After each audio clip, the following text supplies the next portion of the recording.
Hello and welcome to Badass Moms, brought to you by the Holistic Therapies Directory.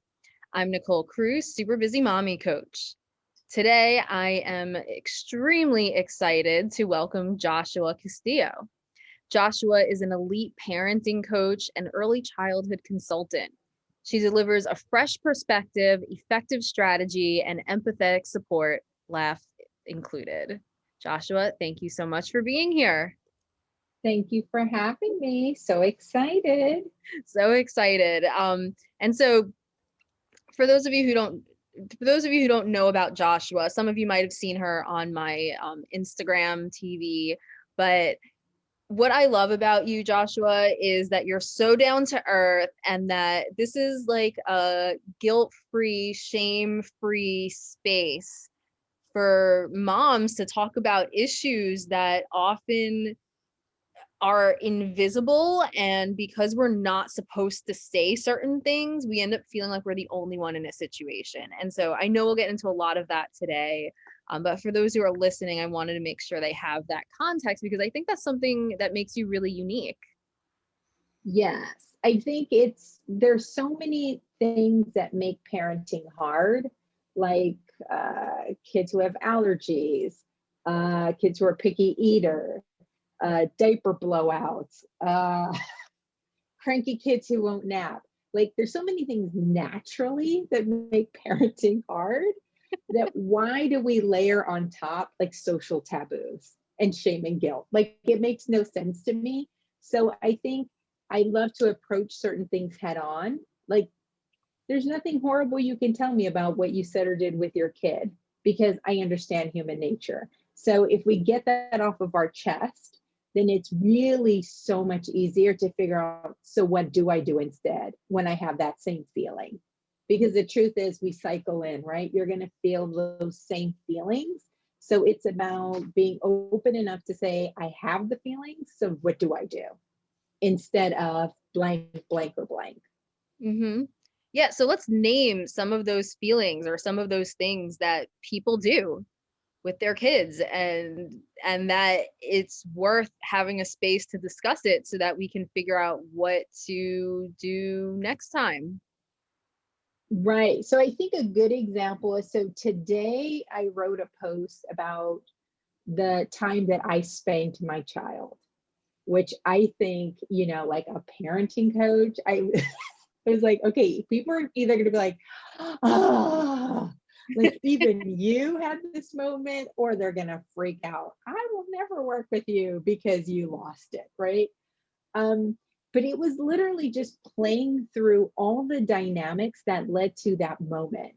And I think that's what it is. Like spanking isn't just the act of spanking, it's being aware of all of the dominoes that have fallen that get you in that precise situation where you get this feeling that you are out of control. You need to control whatever it is. And next thing you know, you're whacking your kid because you were whacked, or because you heard it works, or because they physically hurt you by accident, whatever it is, but it's the act of you do it. And I think in sharing my story, I did it so that people can see there's a lot of elements to it. There's a lot of things that I can think through differently so that I don't end up in those same exact circumstances. And I think in that circumstance, my gut told me from the beginning, don't go to the family get together. Like, don't go. Like, you're sleep deprived. Everyone says they want to meet the babies, but really, they talk to your baby for a handful of minutes and then they move on. My little one was milk protein allergy, which if no one knows about that, that means they are highly sensitive to anything dairy. So instead of just like spitting up, it's explosive reflex. So, I mean, it like shoots across the room when they spit up, which meant I was breastfeeding. So I could have nothing that had dairy. And she was so sensitive that I couldn't even eat a hamburger. So anything from a cow would trigger this. Yeah. And so where I was going, it was Southern cooking. which meant butter and beef. Everything was butter. Uh-huh. So like my gut was saying, everything about it. It was an hour and a half away from the house. My gut was saying, not a good move. Had the 2-year-old. What if she gets cranky, doesn't eat? So it was a lesson in ignoring my gut. And yes, I survived the experience, but on the way home, everything my gut told me, if all of these dominoes fall this way, it's not going to be good. 2-year-old didn't eat well. I ate something that I ate very little because everything had dairy. I was starving. I was hungry. She had a diaper blowout. There was an accident. We got trapped on the freeway with no exit. And then I got kicked. And then, I'm cemented between 2 kids in the back seat. One of them has a meltdown, kicks me right in the boobs. And when you're like in the midst of breastfeeding Yes. house, sometimes they're sensitive. Oh. And then I just snapped and I smacked her leg. And God bless her, she kicked me right back. In that moment, it was clarity that she looked in her little eyes. I felt like offended that who was I to smack her? Like, how dare I? So it wasn't fear. It was more like, how could you disrespect me? And in that moment, I realized I'm out of control. I'm out of control. I said yes to all the wrong things. I just need to figure out a way to get home. I just need to survive this. And that was the first and last day it happened. It wasn't the first or last day I felt like spanking, because you have like these memories of when your parents did it, however it is that they parented you.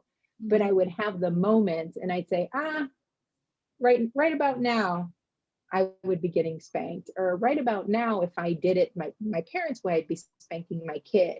But because I'd acknowledge that voice, there was a big enough pause that I'd say, but I'm not. So now what is my plan? Mm-hmm. Yeah, it's a tough one because there are all those emotions, and then there are other things that play into it too. For example, like I feel like there's this saying that has, I guess survived the actual common practice of spanking, but the saying, Yeah. you see a kid and be like, oh, that kid needs a good beating. And even if it's someone who didn't actually beat their kids, it's just the saying. We all know what that means, right?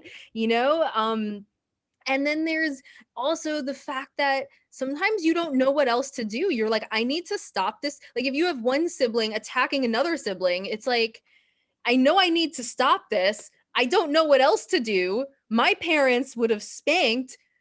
I have to do something immediately.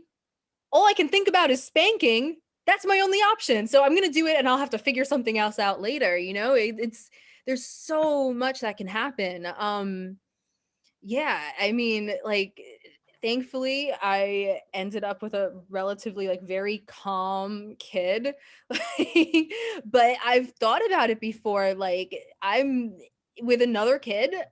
There are many times when I could have seen myself resorting to that, and in a lot of times it was just out of that, like what else do I do? Or if you had the kid who would dart into the street, and then no matter what you do, the kid darts into the street, because I've had these conversations with people like, what would it take for me to do it? And I'm like, that's probably what it would take. It would take something that's so dangerous that I'm like, you know what?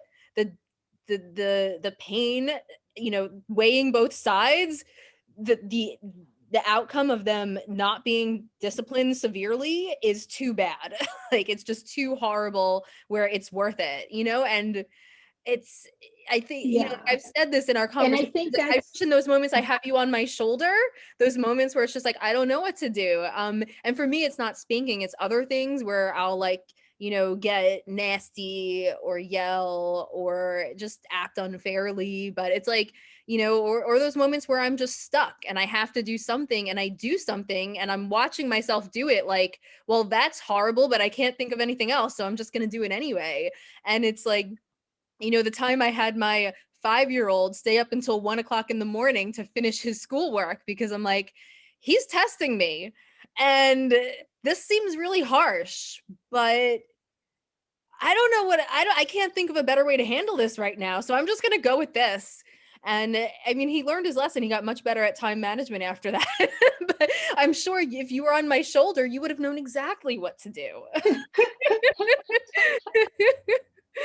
Well, and then here's the thing, like if we go back to talking about spanking, the thing is, for some people, they do it once and they really sit in that moment. Like, what did it feel like for my kid? What did it feel like for me?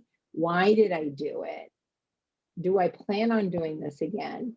Some people are so conflicted with the fact they spanked their kid, they pretend it never happened, which means the likelihood of you using it again is much higher because you didn't just assess it, you didn't reflect, right? You're like, well, I got through that moment. I hope that never happens again.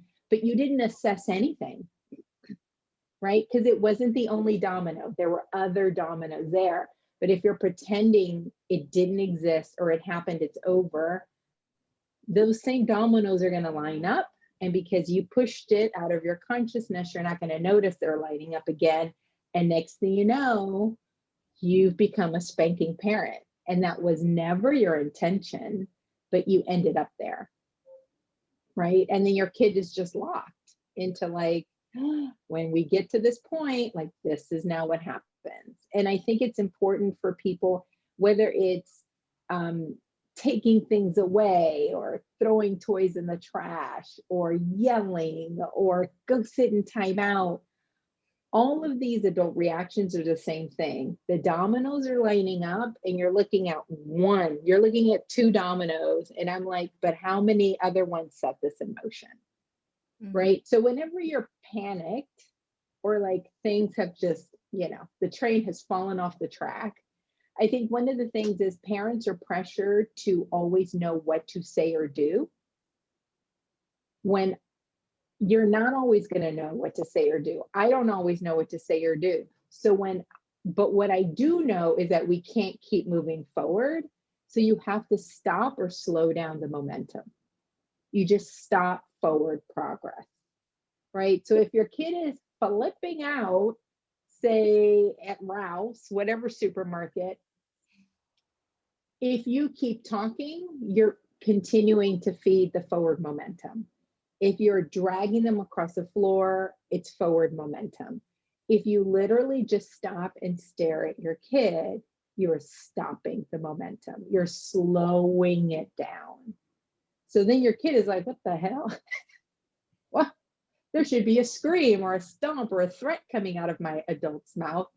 There's nothing. So then they stop to try to figure out what's happening with you. So you've stopped forward momentum. If they are flipping completely out and just are clueless to the fact that you stopped because they are so out of it, then why do you think talking, yelling, or spanking is going to make it stop? It's not. They're completely triggered. It's adrenaline, it's fight or flight. So you might as well wait, conserve your energy for when they come down, for when they actually will hear you. So it's just a matter of, you don't have to know what to say, you just have to slow down the momentum. Mm-hmm. Yeah, and that makes sense. And it's like, who has to be in control in that moment, right? And so, buddy, can you turn that off, please? Thank you. Who has to be in control in that moment? Like, no matter what, you're the one responsible. And sometimes that means you react to your child, you respond. And sometimes that means we need to pick up your sibling's medicine, whether you're throwing a tantrum or not. So you can throw your tantrum, and good thing you're only 30 pounds. Here we go. Like, but it's tough. And, one thing, and I love that you have this approach, but it's just like, we might as well say it out loud. As parents, let's not judge each other, because we have no idea what's going on in someone's head. We have no idea what other factors they're considering. We have no idea what kind of day they've had, what values they're trying to instill in their children. Like, I know people who use physical discipline and it's more cultural, and they're like, no, this is important. Like, I was hit, and that's one of the reasons I grew up into a person that I am today. And And so I will do the same thing for my child. And, you know, like if it's done in love, I'll respect. It's a cultural difference. You know, people in my own family were, you know, were harshly disciplined. You know, most of us, if you go a generation or two back, like not things you could do today without ending up in jail. Yeah, but it's the ability to just give pause, right? Because it's always easy to paint a picture in your mind when the truth is we don't know the whole picture. And instead of, that's a moment in time where you pick. It's always a crossroads when you're looking at a parent. You can choose to make yourself feel better by being judgy, or you can teach yourself by how can I support this person, right? What can I learn from this situation? Anyone can be like, why is she yelling at her kid? She shouldn't yell at her kid. It takes a bigger person to say, you know what, can I help you unload your stuff onto the belt because they're having a hard time with their kid, right? That's like, I'm supporting you. I don't know what's going on there. I can't, maybe I don't, you don't want my help in that, but I can help you in this, right? Or she is yelling. Let's see, what is the whole technique, right? Because sometimes parents are yelling, but there is actually layered technique to that. They're not just yelling, they're saying very specific things. The kid responds back in very specific ways, and then they end up not yelling. But a lot of times people miss all of that nuance because your initial glance is, how could they do that to their kid? But if you would really watch to learn instead of watch to judge, you'll see like, oh, that's how they reel this whole situation back in. But most times people don't do that. And people do that to me when they see me, say, coaching kids. Why aren't you raising your voice at them? Why are you being so nice? And I'm like, why don't you just see the whole thing play out? And then I will probably answer your question in how I'm interacting with the children, but we're so hardwired to be judgmental. It doesn't look the way we think it should, therefore it's all awful. Mm-hmm. Yeah, you know, judging other people's actions as if we had done them. But actions can mean something totally different when someone else does it. Words can mean something totally different coming out of someone else's mouth. And yeah, we have enough challenges in the world right now. We don't need to be against each other. We don't need to be judging each other. We should be supporting each other. Yeah. And I think it would just parenting would feel different if we knew some people were, if we were watching each other to learn as opposed to watching each other to judge. Mm-hmm. Because as soon as you think you have eyes on you, everyone gets tense. Everything you say to your kid becomes awkward and unnatural. And most of the time, your child is reacting to the awkwardness and the tension because they don't know what's going on. Like, this doesn't seem right. Like, she doesn't usually say this, whether you're too syrupy sweet or you go too hardcore disciplinarian. They're like, this isn't usually how we roll. And so it sets your kids off and it makes it more tense and more awkward and it prolongs it. Yeah. But we are so people sensitive. Like I tell, and we've talked about this before. So when my kids have flipped out in public, as soon as someone makes a comment, instead of me listening to the whole comment, I go, and now we're at the point where someone butts in. I know. And now we're at the point of the tantrum where someone makes a friendly comment, right? So I just remind myself, like, oh, this is a whole cycle. So even if this is me and my kid, Nicole and Eric could be here and it would be the same cycle. The nosy Nelly would insert themselves. The would insert, like, it's the same cycle. It's just human nature and it really has nothing to do with us and our kids. Mm-hmm. Yeah, no, I love that. Knowing that it's gonna happen and just letting it roll right off your back. I think it's great. And you also bring up another great point. How often do we parent in a certain way, not because we think that's what's best for our kids or for the overall situation, but because we're worried about how other people will judge us.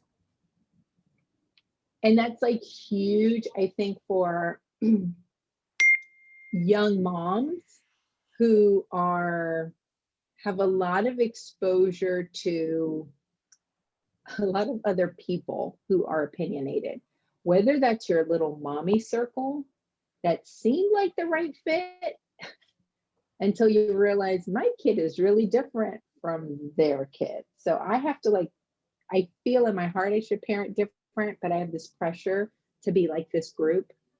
I see it a lot with parents who I say, ooh, you got to be a lot less progressive.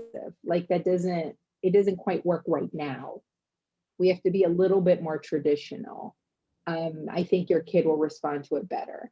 Or if I have a traditional parent who all the friends are traditional, and I'm like, yeah, like your kid's a little like way sensitive. Like we gotta like lean a little bit more progressive. I think that will land better. It's really hard for people to go against the grain. If you have a grandmother who's giving an opinion, a mother-in-law, like it's being able to tune out voices so that you can hear your own. It's very hard, very hard to do. It's very hard. But that's another place where you shine because you're really good at helping people to find themselves as a parent. So can you talk a bit And I about think that? I'm lucky, like in that while most people approach me because there's like a behavior challenge, um, for me, that's like the juicy part. Like, ooh, there's a behavior challenge. And that's how I approach it, like a fascinating puzzle. I don't go about it like, well, what's wrong with your parenting? Mm, I go about it like, oh man, like your kid doesn't get you, and you don't get your kid. Like you're both missing out. You're both missing out. And so I really see it from such a different way, I think, than many of other parenting coaches that I've talked to, in that I don't think there's really any fault. I think there's just a disconnect. And so no one takes the time to actually get to know a parent and like laugh with a parent. Like that's so important with the work I do.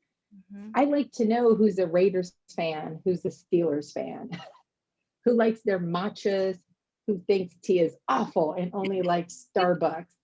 I like to know like who likes donuts, who only eats healthy. Like all that makes me love and appreciate and fall in love with the parent.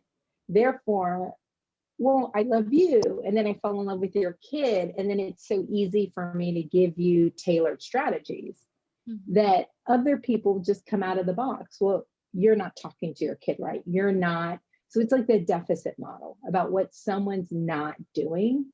And I'm like, I think parents hear that enough about what they're not doing. And I think most parents are doing the right thing. They're just not saying it in a way that lands. When Mm, people are like, you're not being strict enough. And I'm like, well, first of all, that's my pet peeve. When people say, can you work with this family, or this family needs you because they're not strict. That's my pet peeve, because I'm like, if strict were the reason for amazing relationships with children, we would all be military in approach. mhm, Right? So it's not that easy. It's much more nuanced. mhm, So I like people to come in and say, listen, I like to pull out, who are you? Now what's tricky? mm. Got it. Okay, now let's work together this way. And I think that's what makes it so joyful for me. Yeah, and you're really good at it. No, thank you. You're welcome. So like you say, you work with the parent, you work with the kid, and a lot of times things just aren't landing. And so, one thing that we've briefly touched upon before, and I'd love to just dig more into this today, is the idea that you could be parenting a child who is nothing like you. Like you could be the, free spirit, creative, artistic type, and you could have a type A alpha male.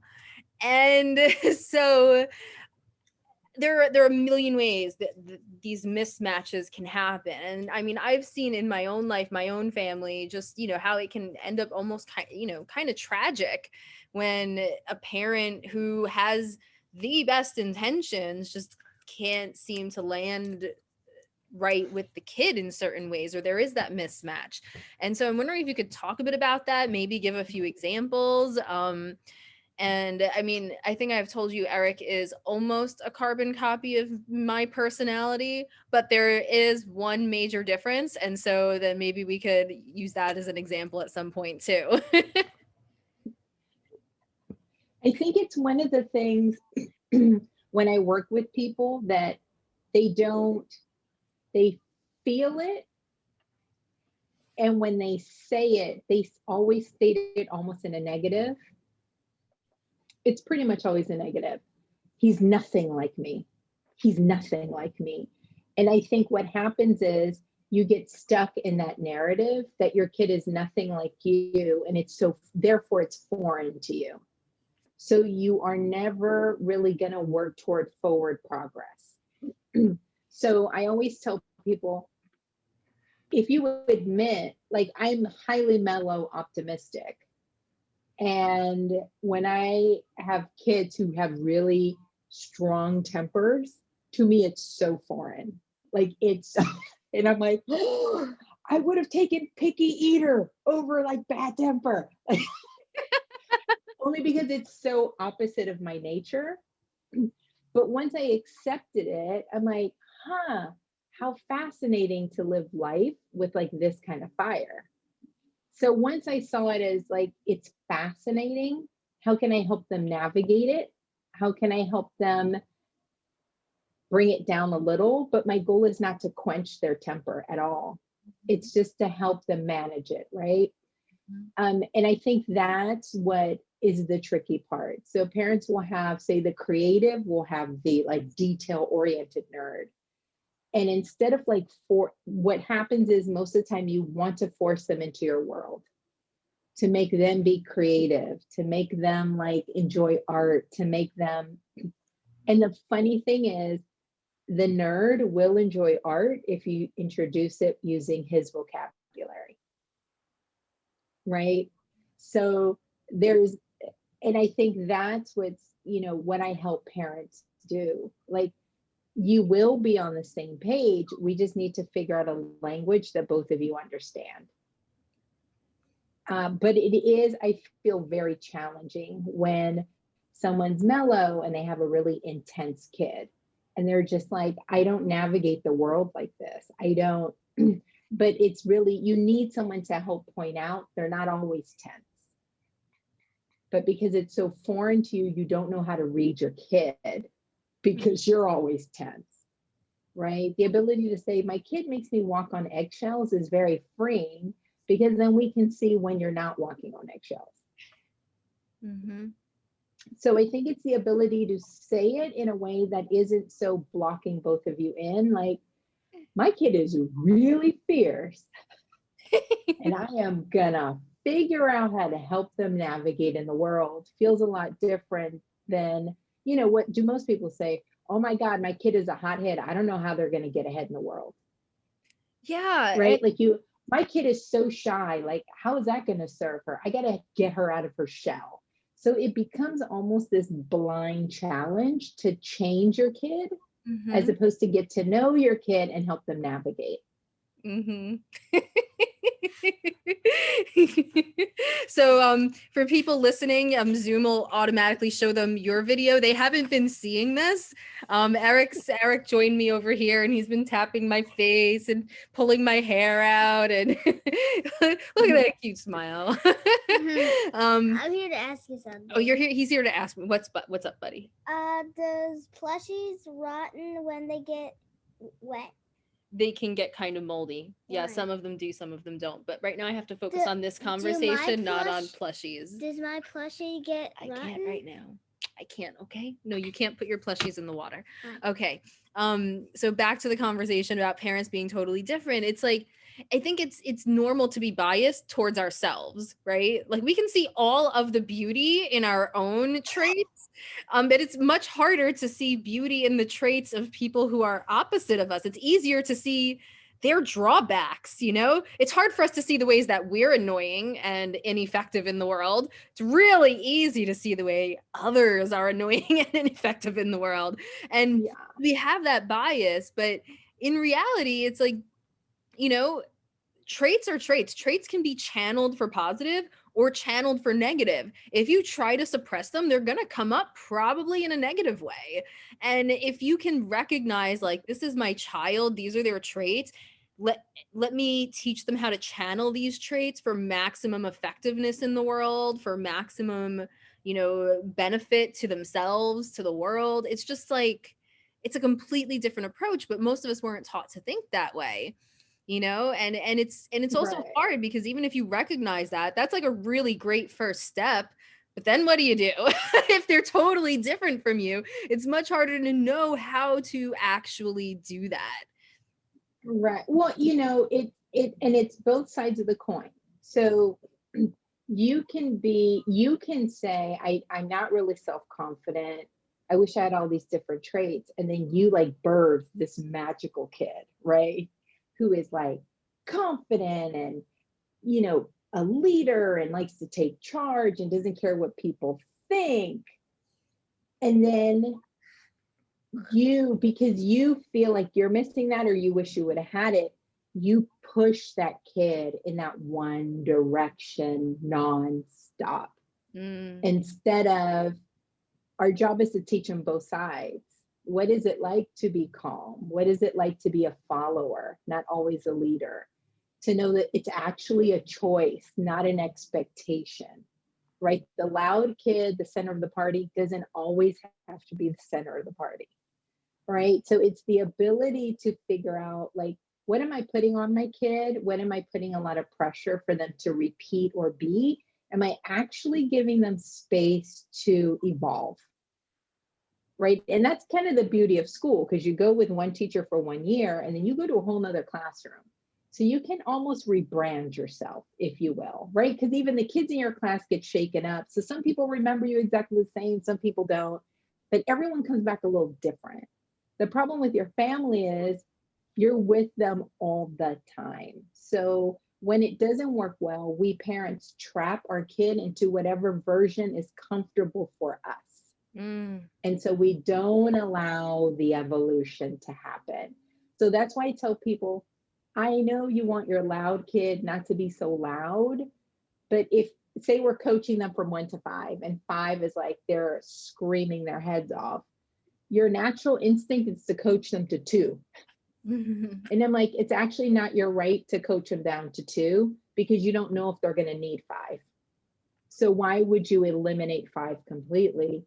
I would have them learn to cycle through 2 to 4, 2 to 4, 2 to 4.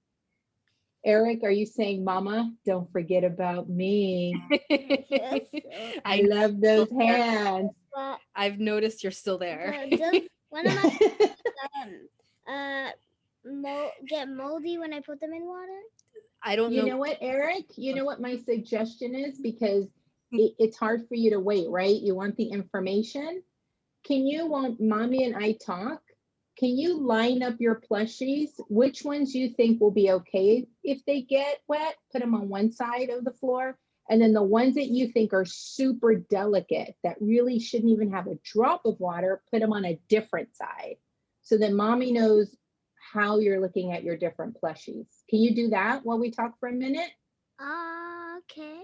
Do you want to? Okay, so one side are your super delicate plushies and the other side are the ones that you think are a little more durable and strong and they could probably handle a little bit of rain. Can you do that? 2 different. So like that's an example of like, I have to stay here. You know, at some point, that's an example, right? With the computer in the room to show everyone the line of plushies. That's just going to happen.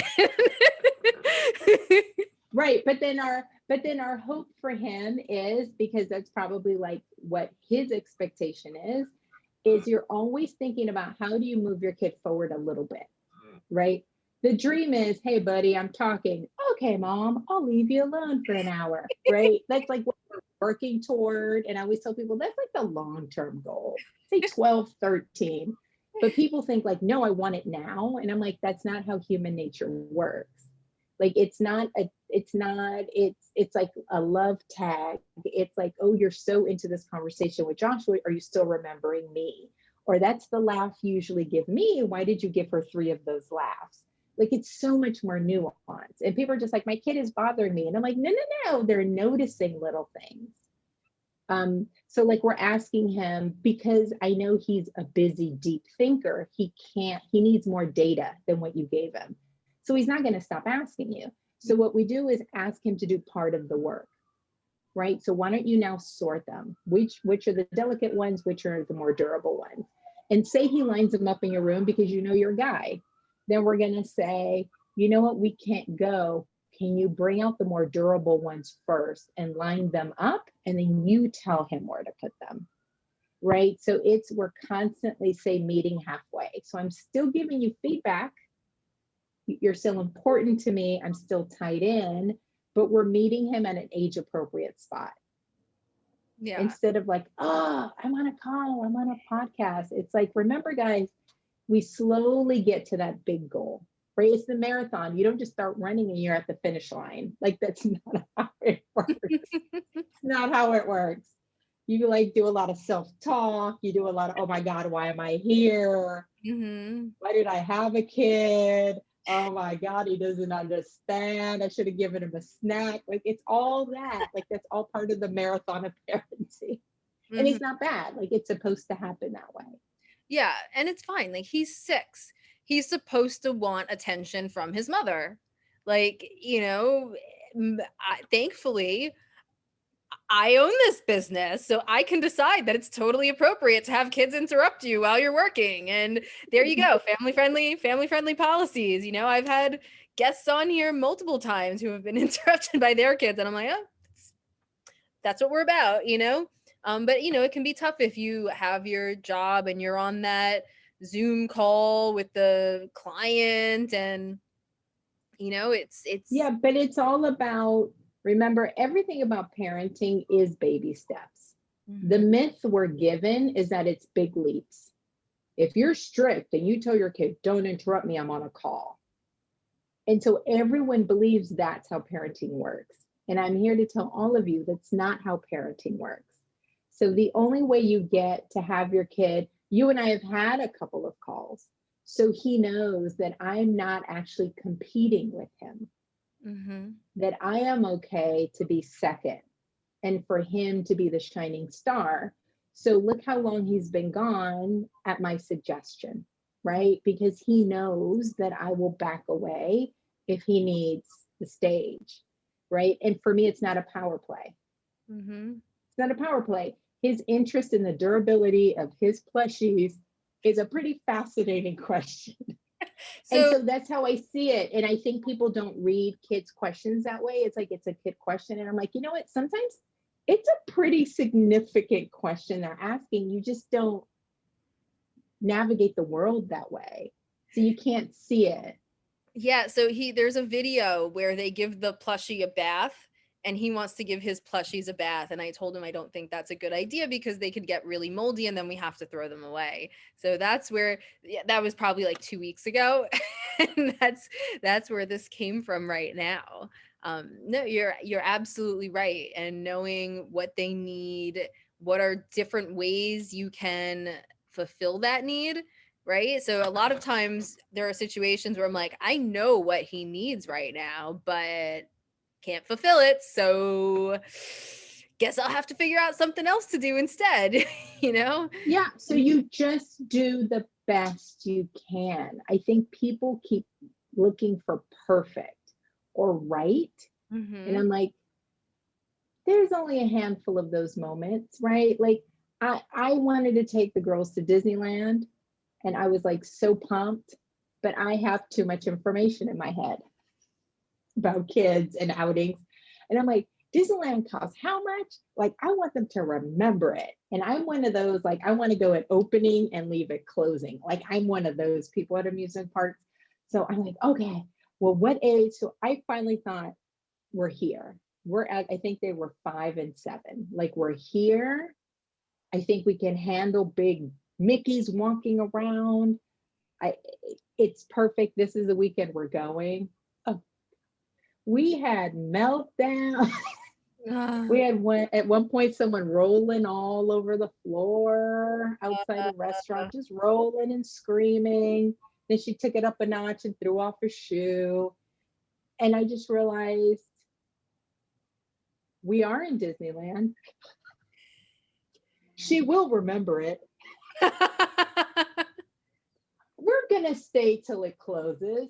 So I've achieved some of my check mark. Like, I've checked some of the boxes, and a tantrum is part of the experience. A tantrum is part of the experience. And she's not the first kid who tantrums. She's not going to be the last kid who tantrums. And we're just in a tantrum. And that's it. And I just had to surrender. What I did realize was, because then I busied my mind, instead of like, my kid shouldn't be rolling around, or she wore white, not a drop of dirt. So I was shocked how clean Disneyland was. That was my takeaway from that 25-minute roll on the ground tantrum as we waited for a spot in the restaurant. I was like, this place really is clean. Wow, that's impressive. And I was like, oh, who would have thought? If she hadn't had this tantrum, I wouldn't have learned this. So it's just about, there was one, most people looked away and just ignored us. And there was one mom with a special rights kid who must have been like 32, who just smiled at me. And you know, that grin of like, honey, I know. Yeah. I know. So I was just like, oh, okay. I got like my mommy pat on the back, like, you can do it. And that was good. And like, speaking of support, right? Like, I got support from a random person. That's all I needed, was that grin, and it was fine. So nothing is perfect. You can just be perfectly patient. You can be perfectly imperfect. Mm-hmm. You can just do the best you can, but that's parenting. Yeah. No, there's no, it's like they say there's no perfect parent. And then that kind of makes you wonder, well, maybe we're all just perfect parents. Yeah. Maybe this is what a perfect parent looks like. Yeah. You know, like, oh yeah. I think he's back. Do you notice anything, Hello? Joshua? Do you see anyone? Hello. I need to ask you something. Oh, again, what's up? Which one do you think is delicate and which one do you think is good? Do you think that while I'm talking to Joshua is a good time to interrupt and ask that question, or do you think it can wait until after I'm done? I'd like to ask you now to see which one you think is delicate and which one you think is not. Okay, I promise I will tell you when I'm done. Okay? Yeah, so background on the ways Eric and I are alike and different. Like I said, he's almost a carbon copy of me. We're both little nerds. We're both very particular. We have our little, like, we'll kind of do things in like a prissy way, like, oh, don't get me dirty, you know, like his little quirks, like, we're exactly the same. The way we analyze things, the way we take in new information, his facial expressions, like, exactly me. One big difference. Well, I guess two related big differences. I'm very submissive. I hate confrontation. Like, I can have my feisty side, but it almost never actually comes out, you know? I literally will do, like, I hate drama. I like avoid confrontation. And I gave birth to an alpha male. And like, I realized, I mean, can you tell like the dominance over here? And so I've realized, like, for him, you know, because I'm like, I would take it personally, like he was being aggressive or attacking towards me, and it hit me at some point. No, this is how he bonds. He thrives on competition. When he's being competitive or challenging to me, that's an attack. to him, it's a bonding moment. And I don't know exactly what to do with that, but I feel like, I'm trying to figure it out, but that's kind of how it goes, and see, right? Like who's in control of the situation. Like someone can try to end our conversation or disrupt it, but we decide whether or not that happens. Right. But I think it's like the example of when he gets in the mode of, I want to go big, right? Big, competitive, that you start to, Eric, is it tricky because I'm still talking to mommy? Is it tricky because I'm still talking to mommy? I'm trying to ask mommy one more question. Well, okay, let me finish. Eric, look at my eyes. Let me finish my sentence, my idea, and then I'll be quiet, and then it's your turn for your idea. Are you ready? I'm ready. Okay, ready? Thumbs up. Ready? Okay, I'm going to finish my idea, then it's your turn for your idea. So I'm starting now, my idea. I think it's when he gets charged and he's super competitive, you have to now speak to it. Say, oh, you want to do this game Eric style. And that's code for competitive or like over the top. And then when you want to shift it, say, okay, now I want to do it mommy style. And you don't have to call it mommy style. You can call it less competitive. You can use whatever words you want. But then he gets the chance to be flexible. That, oh, got it. You want me to shift into this other gear. And so then he becomes, think of it as bilingual. He'll now have two gears that he knows how to play and maneuver with, as opposed to just the only one he knows. That's genius. I right. like. I am done. Okay, I'm passing it to you. When is your meeting going to be done? Oh, that's a good question. I'm not sure. We still have some stuff to talk about. I hope it's. Do you want to put your headphones on and watch some videos about the trains in Chicago? Okay, that sounds like an awesome idea.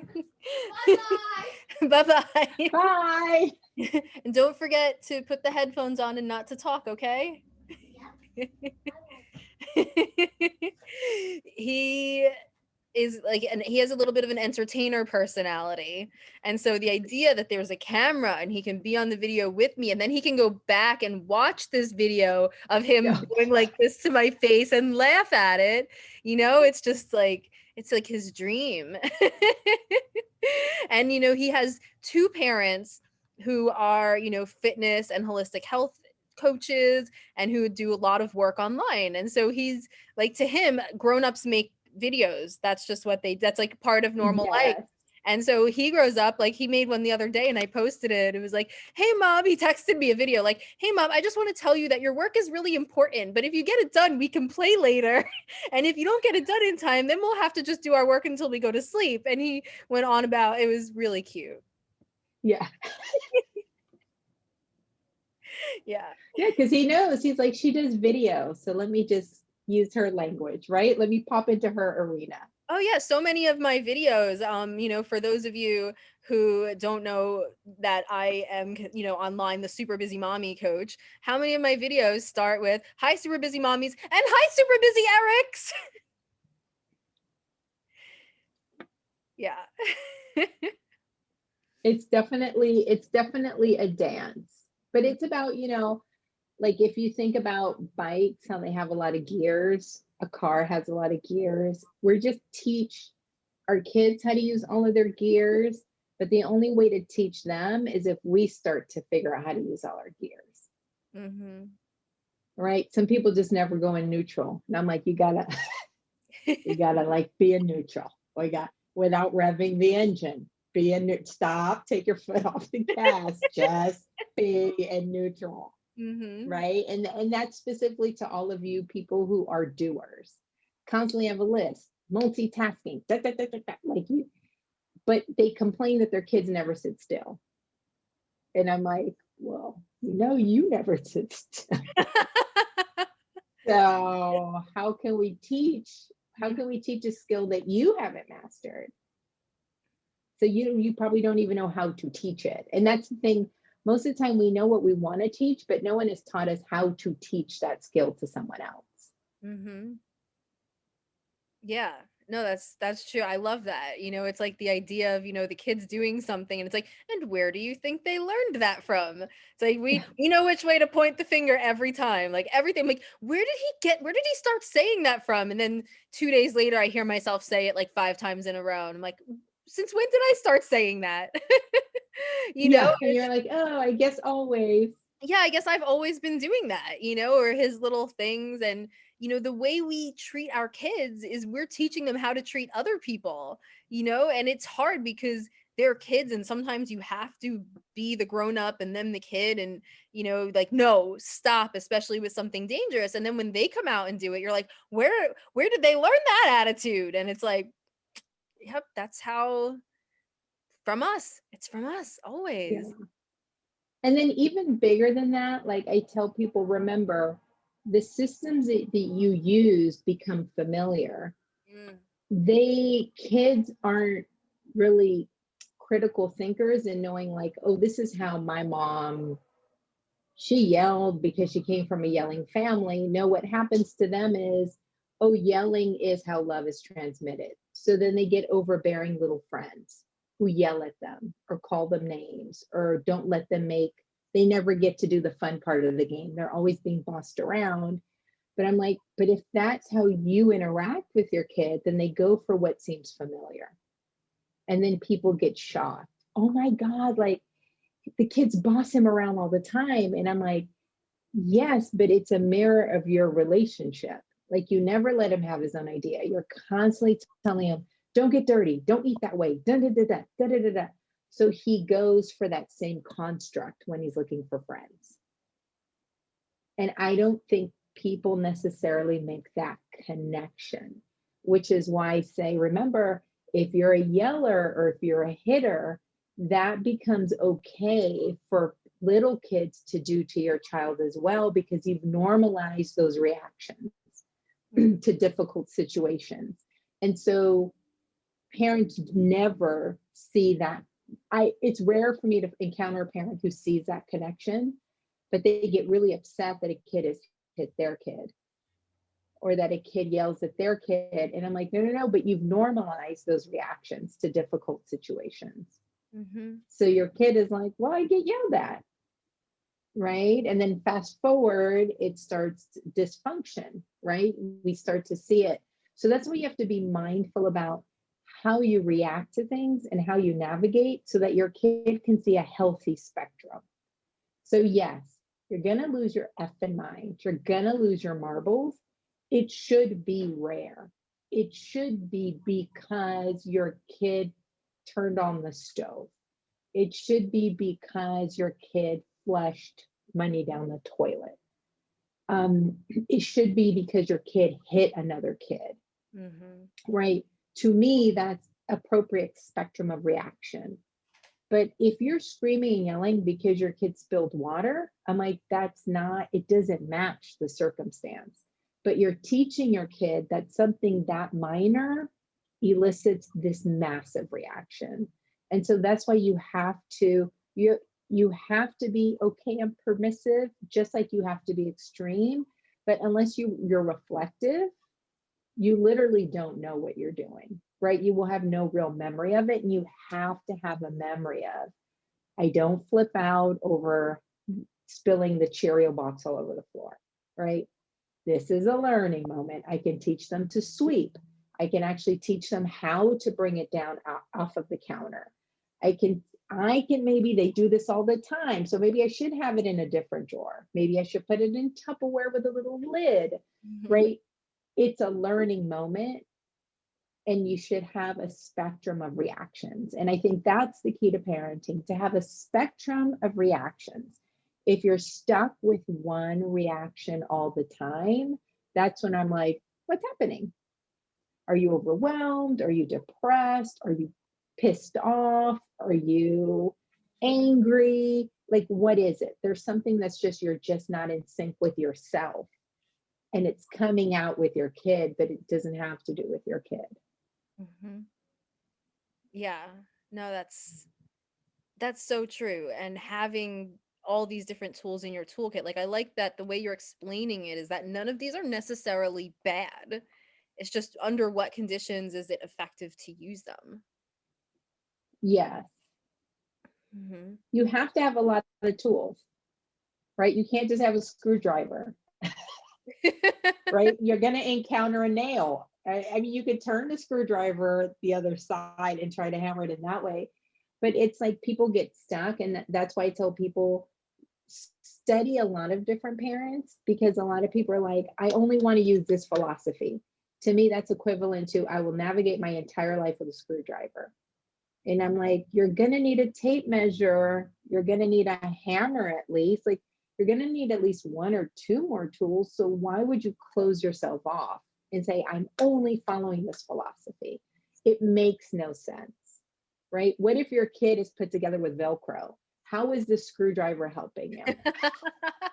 How is that I love helping you? that. Right? I'm Yeah. like, and people are like, I have a screwdriver. And I'm like, there are no screws, right? Your kid is glued. It's a glued model. So Hmm. now what are you doing with your screwdriver? Like, it's ineffective. But if you're open to the possibility of other tools and you're like, oh, Hmm. Yeah, I love that. right? Not US made. This one came from IKEA. You're like, oh, totally different, right? That's a good example, right? If you get like furniture made at some place, as soon as you have people, oh, but I got this bookshelf from IKEA, everyone's like, oh, Mm. they're empathetic. They know you need time. They're like, oh my goodness, is this your first one or like your third bookshelf, right? It's a whole different approach to IKEA furniture. And I think that's what I want people to see. Like, your kid may come from IKEA, right? But you're thinking he's coming from whatever, like Walmart furniture, you need a screwdriver. And you're like trying to do a screwdriver. And I'm like, it's a Kia furniture. Give up with the screwdriver already. Oh, I love that. And I feel like we've just gone through so many factors that can differ during this conversation, right? It's who your kid is and like their natural self. And then it's, you know, the values you're trying to instill in your kids or whatever you think is important, whatever society you grow up in, what does it take to be successful in that society, right? And then it's who you are, and then it's how you were parented, and all of this like comes together and somehow on, I guess, a more subtle level has to be considered into what is the most effective thing to do. Yeah. Yeah. What's the most for now? Because it will always change. Mm-hmm. I think that's the constant complaint when you talk to adults who like have all these issues with childhood. It's that the approach never changed. The strict parent was strict no matter what. The permissive parent was permissive no matter what. They were not in tune with the changes of a child, and that your changes or needs or wants shift, right? It was like a one size fits all approach. Doesn't matter where they fell, but it was that there was a loss of connection with the child when they needed it. And I think that's the bit. And I think that's why it's hard when you want to be a good parent, is that you're hoping to see what actually is the important thing to see when the tantrum is happening, Mm-hmm. right? How many people are like, oh my God, my kid threw shoes and da, da, da. And then we talk and we figure out their shoes were too small, but they didn't have, kids don't have an understanding that you can get a bigger size.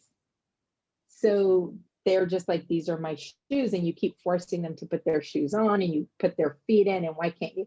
And then, by accident, someone's like, oh my God, your kid's shoes are too small. Right. But if you slow down, you start to say, why are we stuck with the shoes again? What's happening? You open yourself up to what's really going on. It's not that my kid, sorry, downtown living. So it's not that my kid hates me or doesn't want to listen to me. It's like my kid is probably trying to tell me something. but they don't have the words. Like we have to figure it out. Mm-hmm. Yeah, I love it. I love it. And so we talked a lot about dealing with difficult situations by meeting the child's need. And so I'm wondering about the flip side of that, right? Like it's probably bad for our children if we constantly try to meet their needs when it's not appropriate to, right? Like so if they're feeling sad because we said no when they wanted to buy something in the store, the appropriate response isn't always to be like, oh well, they just need something in the store, let me go get it, right? So or oh well, for example, there are times when it's probably like he wants attention and it's probably not appropriate for me to be as calm and patient about it, right? And so let's just before we end, talk about that side too, just to balance things off. Yeah. So basically, when I talk about what kids are trying to transmit, it doesn't mean that you're going to make it happen. It Yeah. means I want you to understand it. And then you make like your quality control decision, right? So if I know at the core my kid is really, say, bossy, inflexible, they want life the way they want it, then I say, okay, this demand, is it a need or a want? Oh, it's a want. Oh, they want it because, I don't know, it caught their eye. So then the conversation is how to navigate disappointment. So I know what you want, but you're not going to get it. But my goal now is to help you. Like, what am I actually coaching? So you have to know what you're coaching. So a lot of times people get distracted by the thing and then they get like guilty. Like that, I think that's usually what parents do. It's like either they're overwhelmed and angry or they soften and they feel guilty. And I'm like, well, no, it's like, what do you want in the moment? If you're driving to a store and you are clearly going to buy bread, then you make that intention out loud. We are only going to buy bread. When your kids, but I want to see the toys. That's not the plan today. Next time we come, we can walk by the toy aisle. Ah, I hear you're disappointed. I am disappointed. I can't go to the book aisle. We are going to buy bread. Right? So you go and you buy your bread. The kids see something at the checkout, but I want that. You do want that. Can I take a picture for you, or do you want me to remember that's on the wish list? Mm-hmm. Right? So like I hear you, but again, back to we only came for bread. But because you've even coached yourself, it means no matter if it's puppy eyes, mommy, but I love you, you're remembering that's right. Like we're working on, say, consistent messaging. We're working on that mommy's in charge. They can't sabotage me. Like you have to be clear about your goals so that when you're teaching them in that moment, you're like, yes, it's almost like blinders on. What's the goal? What's the goal? What's the goal? Get out of the store with only one item. Like that's the goal. But I think that happens because you slow down.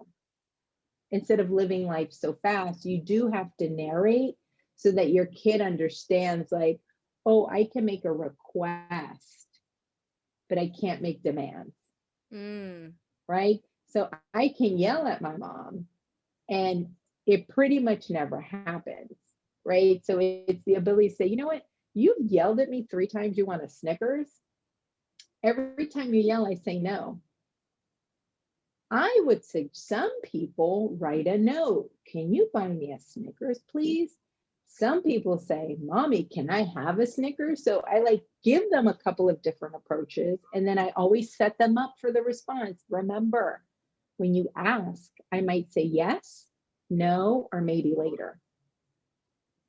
So just because you ask, it doesn't mean it's a yes or no. You could get a maybe later.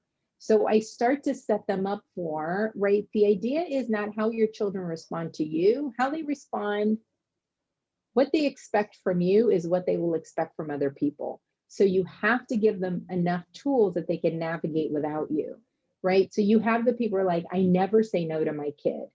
But as soon as someone outside of their family says no, they don't know how to handle it. They don't know how to maneuver that. They take it personally. So you have to teach them and give them a certain amount of exposure so they know, oh, that's not a personal comment. That's like in general, they're saying no. Mm-hmm. Not because no, I don't like you. It's like, no, I don't have money. No, I don't have time. No, I don't want to stand in that line. No, it's only available in that store. I don't go to that store. But no doesn't mean it's because I don't like you. Mm-hmm. Right. And the flip side is, if you're a yes parent, my question is, why are you a yes parent? What are you avoiding? What are you trying to make easier? Because it's not really easier to say yes all the time. It's not. So that's always my question, is like, why do you lean so hard on no? Why do you lean so hard on yes? What are you afraid of? Because usually it's just fear-based. That's a good point. What are you afraid of? That's what parenting boils down to most of the time, when the people are like, and they did this. And I'm like, well, why did you say that? Because I was afraid that Yeah.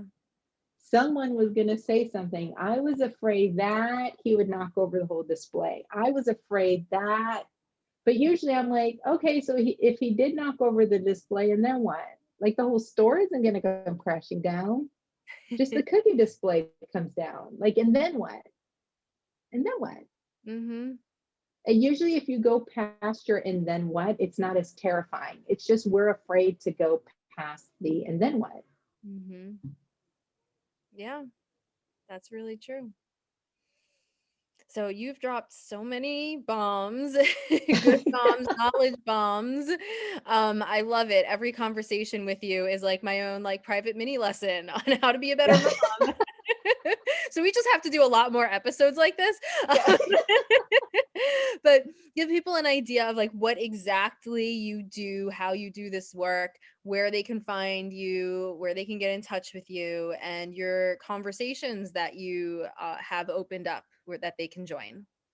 Yeah, so absolutely. So people can contact me if you are anything child or parenthood related, like feel free to reach out. There is no small problem or big problem. They're all literally the same.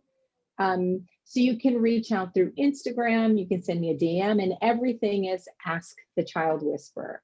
So if you want to email me, it's info at Ask the Child Whisperer. If you want to go to Instagram or Facebook, it's Ask the Child Whisperer. I'm on TikTok as Ask the Child Whisperer. And so my goal is that in the meantime, if you don't want to work with me privately, and the difference in working with me privately as opposed to getting my tidbits off social media is, on social media, I try to be as expansive and general as possible, but I don't have a sense of you. I don't have a sense of your child, of your rhythms, what makes you laugh, what makes you frustrated, what overwhelms you. So when we get to work one-on-one, I can actually tailor everything to your family.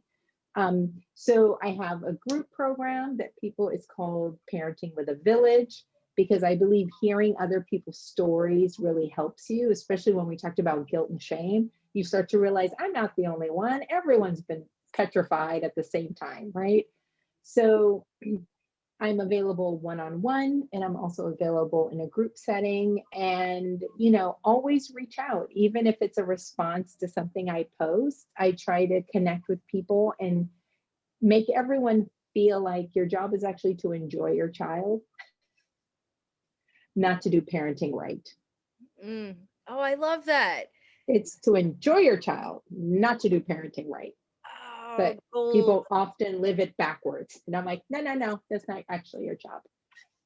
That's gold. I love that. Yeah. Awesome. So that's a little bit about me, but thank you for having me. I also love talking to you and getting my moments with Eric. Thank you so much for being on the show. Let's see if we get his attention to say bye. Eric, Eric, you want to say bye? Come here.